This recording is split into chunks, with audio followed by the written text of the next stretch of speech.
Hello welcome back to our channel. వారానికి ఒక baby recipe ఒకటి అప్లోడ్ చేస్తాను అన్నాను కదండి. ఈ వీక్లో స్నాక్ అనమాట.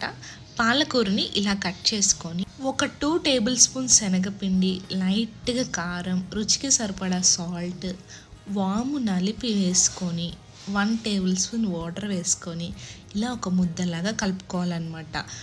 ప్యాన్ పెట్టుకొని దానికి గీ అప్లై చేయాలి. నేను మోక్షికి ఏం చేసినా నెయ్యితోనే చేస్తాను మ్యాక్సిమం. నెయ్యి పిల్లలకి చాలా బలం అంట. ఇలా బాల్స్లా చేసుకొని ఇలా టిక్కాస్లా ప్రెస్ చేసుకుంటే చాలా బాగుంటాయండి. మోక్షి అయితే ఒక్కటే తిన్నాడు, నేను 4 చేస్తే.